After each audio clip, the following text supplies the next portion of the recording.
In the year 2013, a mysterious epidemic spreads across the planet, causing people to develop an irrational fear of going outside. If they do, they die within seconds. Soon, the streets of every city and town around the world become a wasteland with not a single person outside. Mark Delgado has been living in his workplace for 3 months, surviving on the food from the cafeteria and helping his coworkers dig a passageway in the parking lot that could take them to the subway.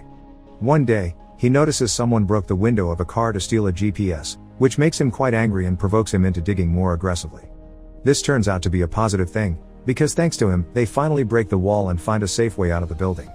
Now everyone is getting ready to leave, and while waiting in line for some provisions, Mark can't help noticing one of his bosses, Enrique, has the GPS in his bag. Mark decides to follow him and confront him about it, and Enrique accepts to talk in private as long as Mark doesn't tell anybody else about it. Mark starts remembering how he met Enrique.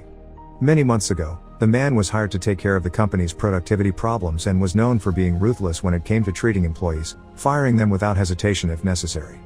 When he called Mark to his office, he scolded him for taking so long with the project, refusing to hear how difficult the process of programming is, and gave him an ultimatum: he had to be done by the end of the month or he'd lose his job. Mark stayed until late at the office, working on his code and getting more frustrated by the second every time it fails. His girlfriend Julia called him to tell him she and her friend Andrea were closing up their shop, and Mark promised her he'd be there for dinner.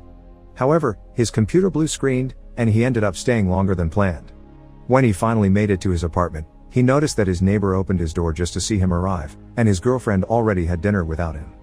He found her making toys for her shop, and while looking at a puppet she considered keeping for the future, she brought up the subject of having a baby, to which Mark replied he didn't think it was the right moment.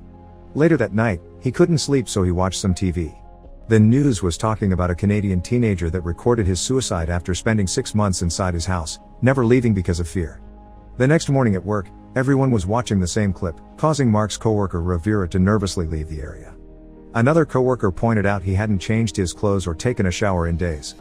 Back in the present, Mark tells Enrique that he wants to find his girlfriend, and the only way to properly navigate the subway tunnels is with the GPS, since phones don't have a signal anymore. He offers Enrique a deal: if he takes Mark to his girlfriend, he'll give him all the supplies he took from Rivera's locker. Enrique at first says no, but he changes his mind pretty quickly when Mark threatens to tell everyone about the stolen GPS. After saying goodbye to their coworkers, the two men enter the subway tunnels. The GPS is working fine, but they keep it off to save the battery life, and for now, they make do with a subway map. There are lots of people down there already, and they even hear gunshots, so they hurry up until they make it to the station, which is full of survivors from wall to wall. Suddenly, a teenager steals Enrique's bag with the GPS. He and Mark start chasing him through the station, following him upstairs and even dodging a fire